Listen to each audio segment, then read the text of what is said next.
My favorite scary film of all time was Psycho, which I could not sit through. I was a little kid and my mother dragged me to this movie, and when I couldn't stand it after the shower scene, she said, well, go wait outside, and I'd stay outside. And I never saw the whole movie until I was an adult. That's how bad I am with horror movies. And then when I saw Halloween, I found it reminiscent in spirit of that kind of movie that was unrelentingly scary and suspenseful and atmospheric. Michael Myers is enduring because he's pure evil, and evil has been with us since the beginning of time. And without evil, you couldn't have good. But what's most scary and fascinating about Michael Myers is he's just evil. He doesn't have the good in him. I think people like to be scared because eventually it's going to be safe, and they can go to the edge without really being there. I've always wanted to work with Jamie again since the movie we had done earlier, Forever Young.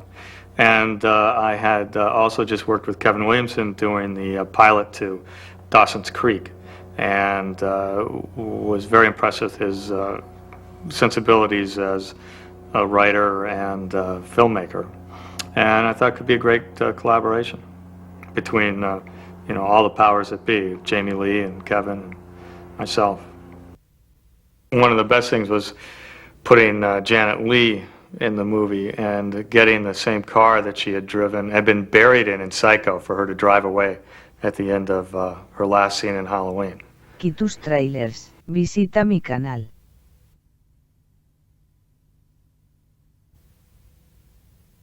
A couple years ago, literally somebody mentioned the date, and I thought, wow, it's going to be 20 years that I've been in show business, because Halloween was my first movie.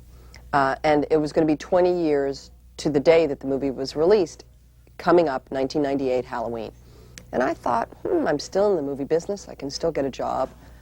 Wouldn't it be interesting if we went back and made a 20th anniversary movie, see what happened to Laurie Strode? That's how it began. I tried to come up with a few little remembrances. Quite frankly, my preparation was watching Halloween. The day before I shot the movie, I just watched the original movie. And, you know, I'm going to try to twirl my hair in it somewhere and try to kind of come up with a few little connections to her past. But, you know, it is 20 years later, and I can tell you now that I, Jamie, am not the same person I was when I was 19 years old. So, you know, that's how I prepared. Okay. Laurie Strode remains, except for Helen Tasker in True Lies, the only part that really gave me a well-rounded part to play, somebody with a complete history that you really got a sense of. And, you know, I mean, I have a couple other movies where people like the movies a lot, but I don't think people remember the name of the character. The character was just kind of this person. I don't think you know very much about this person. Laurie Strode was the first movie I got to do. And, you know, even as I got success in other areas, I always, you know, look back very fondly on playing her, because you knew who she was. You know, you just completely got it. And, you know, I'm proud of that work, and I'm proud that, you know, they wrote such a good character in a horror movie. I mean, it's ironic that it's a horror movie that almost afforded me the best part to play. In the first movie, everything was in relation to Laurie. They were there, that's why when Laurie left the house and walked across the street, a woman stood up at the theater I went to see and went, "Don't go in there!" Because you've established he's there, she's here, she's going there. It's that simple, and in this movie we have the same setup. We know where they are, we know where the kids are, and we know where Laurie is, and we know where Michael Myers is. In Halloween, the character of Marion, the opening nurse, who is also in our movie, Halloween H20, is played by Nancy Stevens, who I also know. But Marion, her character name, was named after my mother's character in Psycho. That was John Carpenter's homage to my mom in Psycho. So there are homages in this movie to the first movie all over the place. First of all, having Nancy Stevens reprise her role as Marion Whittington, the nurse in the first movie, in the opening scene with Dr. Loomis. She's also in Halloween 2, and she's in our movie. She is the opening scene. There's a homage to Steve Miner's earlier work in the movie. There's many homages to Scream in the movie. There are a couple reprisal lines that characters say. My mother reprises a line that was said by another character in Halloween. I reprised the same line that I said in the first movie. Because Scream has them all through it, and, you know, Kevin homaged Halloween left, right, and center, so. Yeah. I only just saw it about a month ago, and I didn't even realize that I was on the TV screen as the bad guys killed. That Laurie Strode in her little blue, pale blue shirt actually kills the guy from Scream. Kills me.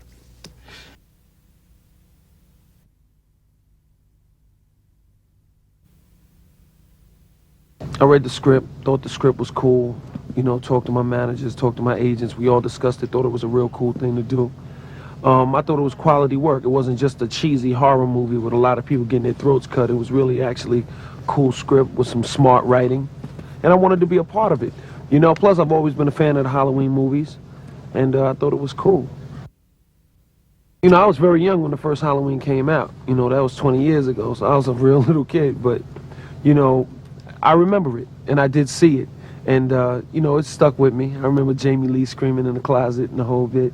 And it's just a lot of fun, you know, coming back and just being a part of it.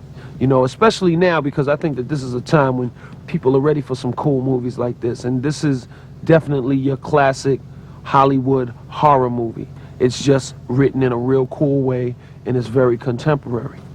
Yeah, I get scared in movies.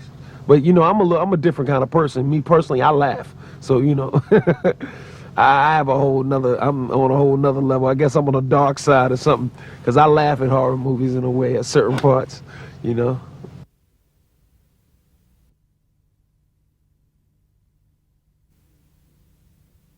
Just visually looking at Mike Myers on the set here, and looking at that mask, there's something that's so minimalistic and so neutral about that face that it becomes sort of indelibly etched in your memory, number one, and I think number two, you're able to project any kind of frightening idea or image on top of it. It's like this blank screen.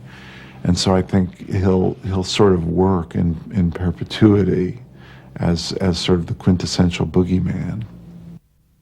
I had two reactions when I saw the first Halloween. I was scared to death, number one, and I wanted desperately to be able to play Jamie Lee Curtis's boyfriend someday. And here I am, frightened all over again, and my dreams coming true. But you know, there'll be a terrible price to pay for it. Be careful. Be careful what you wish for. Oogie boogie. I thought it was refreshing to see a certain amount of humor in it, which is always attractive to me. You know, if something is one type of film, but it incorporates surprises and other influences, I always think that's a healthy sign.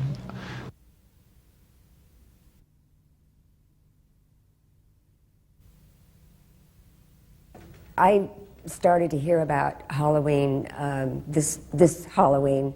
Jamie told me that she had the idea about, you know, what happens to a victim after this horrible experience. You always, in a movie, you see the experience and, you know, but you never then follow through and you don't know what happened. How did this affect her life, this person's life?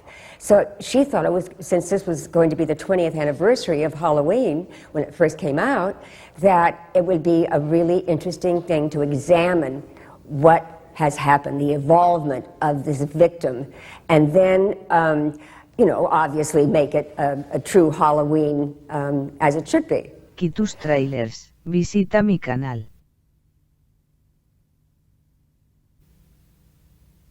And then Kevin Williamson went in and put his hand to it and turned it into something that I think is really frightening, but I think that it's also really compelling because of where Jamie Lee's character comes from. It's incredibly well written. And all of the things that she goes through really, really impressed me. So, I mean, it's really, well, what it is, when it really comes down to it, is a horror movie. there's really, you know, certain character-driven elements to it, which are great. I've had like a few like really frightening experiences in my life that just scared the pants off of me, and so I can easily draw upon them. I was 15 and I was living in this relatively large house all by myself, and I came home one night and I thought I heard noises and I was like running and screaming around the house, so I've got my horror experiences. I found myself like thinking about the scene and you know, trying to figure out how to play it from like beat to beat to beat. And really what it comes down to is at that point there's so much adrenaline running through your system. You're literally on such an adrenaline high that once you hear action, it just all falls in place and it all goes into motion. And really, you don't have to think about it. I mean, it's just like a sequence of events that happen in like the blink of an eye. It's just like a natural response. Guy stabs you, so you're gonna try and kick his ass. I mean, it was really as easy as that. I think that what's different about shooting, you know, really going from any type of movie is the end result that you're hoping to achieve. And what we're trying to do here is literally just scare people to death. And, you know, I've never tried to do that before. Why?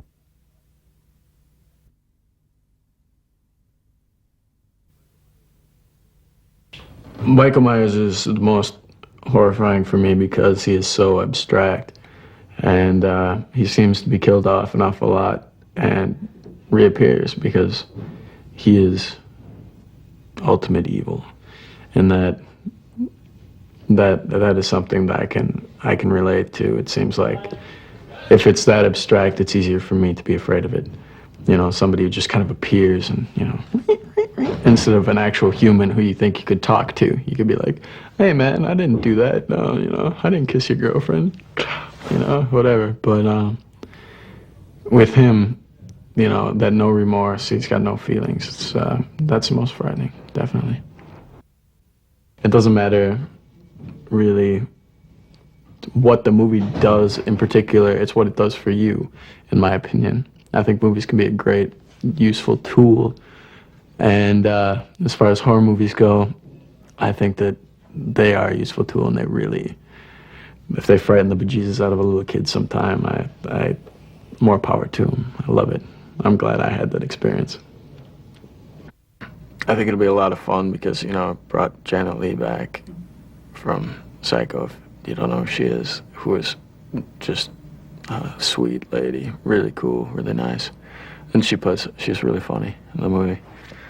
And a lot of inside jokes that people will probably find, you know, telling, you know, and have a lot of fun with the movie. So it's also got a little bit of this entertainment value in it too, of course.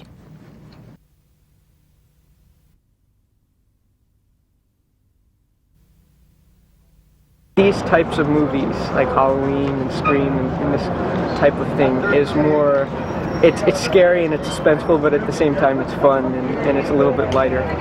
So I think with these films, one of the keys is it's got to be light at many times. It's got to be a lot lighter and sort of joking around, and it pokes fun at itself, but at the same time it can be very suspenseful and really, you know, keep you in your seat and very intense at the same time. Y tus trailers, visita mi canal. Michael Myers, he's a person, and he's just psychotic, you know, and that's I think scary to people just because it's so different and they can't really understand what the hell's going on in someone's mind. I think it's similar to, you know, the Norman character in Psycho, which, you know, he's psycho, and that's scary.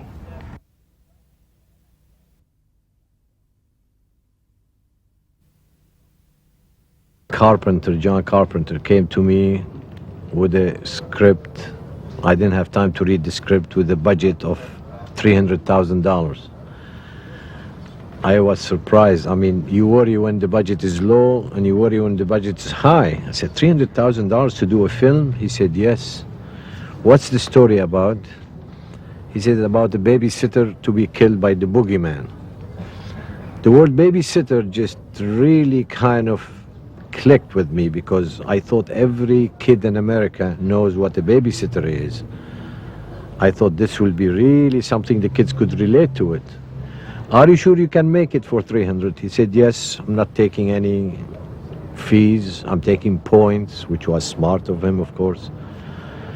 I said, let's go, because I was spending $300,000 a day shooting an epic, big epic. And okay, and the picture was done and came on budget and on time. So I added about $20,000 for some pocket money, at least, you know. After I saw the rough cut, I thought that was a winner. Yeah. I think the uniqueness, there are two basic elements in Halloween. One is that it's not based on the gore and the blood, and this is really very essential, because really the actual killing takes few seconds, it's gory, but the scare is that suspense. That's where. The second is that Michael Myers, he's a real human. We're not making him a superhuman. So could happen to anybody, and it could happen with anybody. And I think these are two elements that makes Halloween different than the rest of the horror movies.